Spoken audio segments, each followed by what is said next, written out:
মানুষের জীবনে কিন্তু একটা স্বপ্নই থাকে, বিশেষ করে মেয়েদের, তাদের যেন একটা কেয়ারিং হাজবেন্ড হয়। এটা সব মেয়েদের আশা।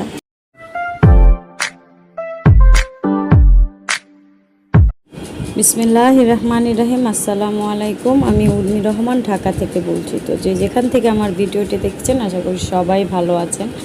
তো এখানে হচ্ছে দুপুরের আয়োজন করে নিয়েছি। এখানে দুন্দুল, তারপর হচ্ছে লতি, আরও আসলে বাসি অনেক কিছু আছে। তো এগুলো দিয়েই আজকের দুপুরে রান্না বান্না করব। তো এই সময় হচ্ছে আপনাদের ভাইয়া বাসায় এসেছে দোকান থেকে, আসলে মূলত দোকান থেকে বাসায় এসেছে। বাসায় আসার পথে হচ্ছে তার পছন্দের যে মাছ, এই মাছগুলো সে অনেক পছন্দ করে। তো সেই মাছগুলো সে বাসায় নিয়ে আসছে। এসে দেখে অলরেডি কিন্তু আমার রান্না প্রায় শেষের দিকে। তো তখন সে বলতেছে, আমি নিজেই এই মাছগুলো কুটে দেই, তুমি শুধু আমাকে একটু রান্না করে দাও। তো এই কাজটা কিন্তু আসলে প্রথম না, সে প্রায়ই করে। সংসারে যখন দেখে একটু কাজের চাপ হয়ে যায়, তখন সে কাজগুলো আমাকে যতটা সম্ভব হয় হেল্প করে। তো এখানে হচ্ছে প্রায় কিন্তু অনেক মাছই, আর এই মাছগুলো কিন্তু কাটা থাকে। তো সে সুন্দর করে বসে বসে এই মাছগুলো কাটছে, আর আমি হচ্ছে ভিতরে যেগুলো রান্না করার জন্য নিয়েছিলাম সে রান্নাগুলো করছে। আর এসে এসে দেখছি সে বলতেছে যে কিভাবে কাটে। তো ওটাই বলে দিচ্ছি। আসলে এরকম হাজব্যান্ড পাওয়া কিন্তু ভাগ্যের ব্যাপার হয়, কপাল গুণে পাওয়া আর কি, যেটা বলে। তো কথা বলতে বলতে কিন্তু প্রায় অনেক মাছ কেটে ফেলেছে।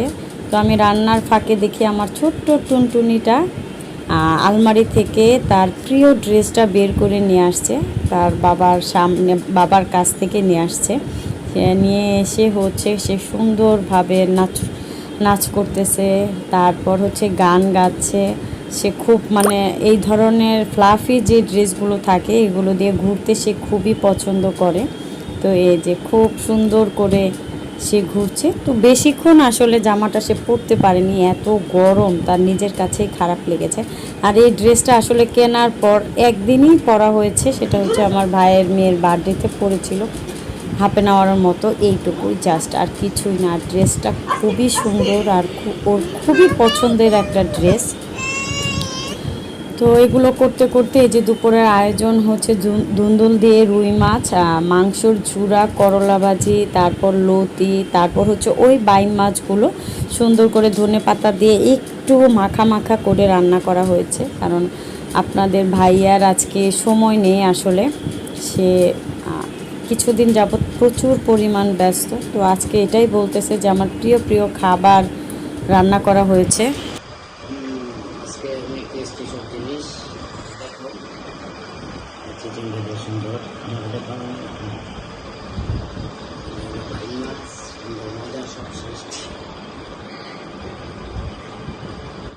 তো হচ্ছে আসলে বাসায় ফল নেই।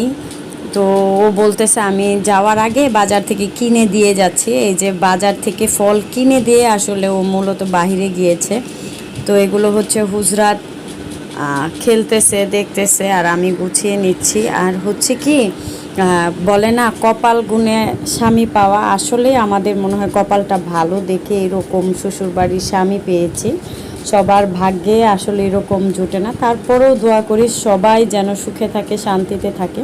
হয়তোবা আমার মা বাবার কোনো আমল আল্লাহর পছন্দ হয়েছে বিদায় আমাদের এই ধরনের সুখের একটা সংসার দিয়েছে। তো এখানে হচ্ছে কলা, তারপর নাশপাতি, তারপর হচ্ছে বড় পাউরুটি, এটা হচ্ছে সকালের জন্য নাস্তা। তো এগুলো তারপর হচ্ছে ডালিম, লিচু, আপেল, আম, অনেক কিছু নিয়ে আসছে, সাথে জাম। তো এগুলো এখন গুছিয়ে গুছিয়ে রাখবো। আর হচ্ছে হুজরাতের জন্য তো আসলে কাজ করা খুবই দুষ্কর হয়ে যায়, আমি উঠিয়ে রাখি, ও বারবার শুধু নামিয়ে ফেলে। তো হুজরাত ফল বিক্রি করে, ও সুন্দর করে লিচুগুলো নিয়ে হাঁটছে আর বলছে ফল নেবেন, ফল।